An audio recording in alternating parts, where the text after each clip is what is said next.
Hey everyone, and welcome. Today, we're going to dive into something that's literally everywhere. From physics to the video games you play, I'm talking about vectors. You ever wonder how your phone's GPS actually knows where to send you? I mean, not just go 5 miles, but go 5 miles north. Well, that's what this is all about. Let's get the complete picture. Okay, so picture this. You're in a new city, you're desperate for coffee, and some local says, oh, the best spot is just 5 miles away. Great. You'd still be wandering around an hour later, right? Because you're thinking, 5 miles, which way? See, that missing piece of the puzzle? That's exactly why vectors are so important. So, that little coffee shop problem, it perfectly sets up our first big question. What is a vector, really? And how is this little math concept going to save us from getting totally lost? All right, at its core, a vector is basically a neat little package of information. It answers two super important questions: how much and which way.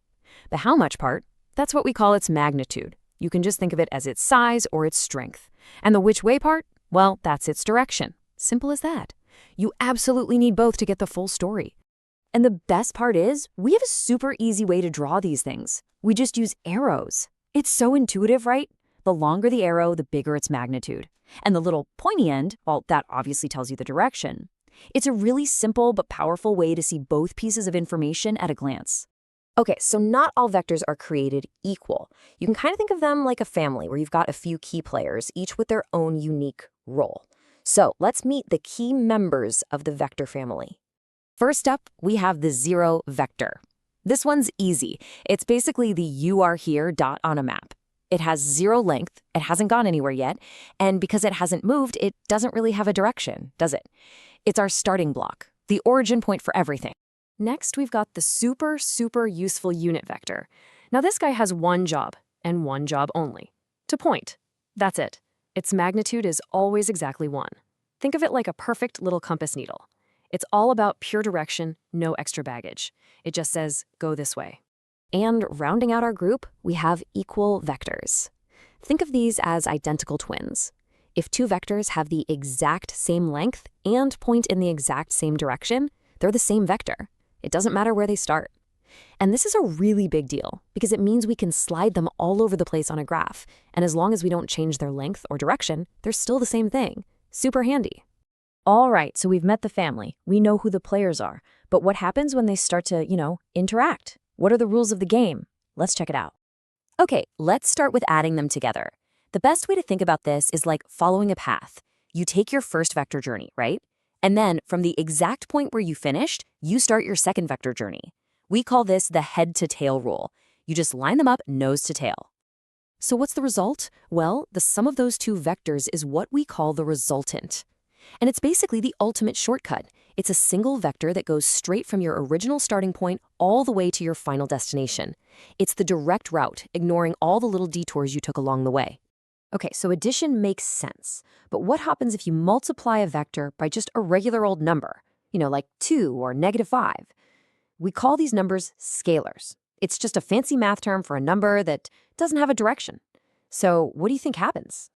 Well, if you multiply by a positive number, all you're doing is scaling it. You're stretching it out or squishing it down. So multiply by 2, the vector gets twice as long. Multiply by 0.5, it's now half its original length. But, and this is key, the direction doesn't change one bit. It's still pointing the same way.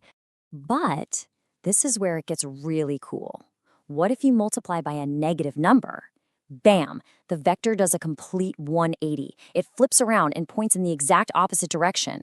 So not only are you changing its length, you're completely reversing its course. Okay, so we've got the big ideas down. Now let's get our hands dirty. Let's pop the hood and look at the nuts and bolts of how we actually work with these things using numbers. All right, first thing, how do you find out how long a vector is? Its magnitude? Well, you probably already know how to do this. Remember the Pythagorean theorem from school? A squared plus b squared equals c squared? That's all it is. We just imagine the vector as the hypotenuse of a right triangle, and boom, we can calculate its length. Easy. And what about the direction? For that, we usually talk about its angle, which we often call theta. Now, to make sure we're all on the same page, there's a rule. We always measure that angle starting from the positive x-axis, going counterclockwise. It just gives us a consistent, universal standard so there's no confusion.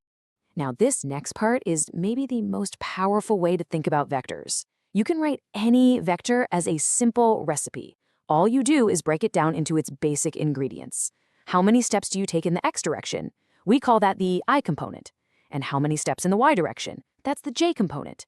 Writing vectors like this in component form makes all the math so much easier. Okay, deep breath. We've talked about what vectors are, how to add them, how to measure them. But I know what you're thinking. So what? Why does any of this matter? Well, this is where it all comes together. Let's talk about the real world. Everything is a vector. Seriously, think about displacement. That's not just how far you walked. It's how far you are from your starting point and in what direction. Velocity? That's not just your speed. It's your speed and the direction you're going. Force? A push or pull isn't just a push or a pull. It's a push or pull in a very specific direction. See? These concepts don't even make sense without direction. So you see, vectors aren't just some abstract thing for your math class. They're like the language of the universe. I mean, from the curve of a thrown baseball to the orbit of a planet around the sun, vectors are how we describe, understand, and even predict all that motion and all those forces. And that's pretty much the whole picture. So the next time you ask for directions and someone just says, "Oh, it's 5 miles that way," you'll know that's only half the story. You need the direction too. You get it now? So my question for you is, now that you understand this powerful language, what are you going to describe with it?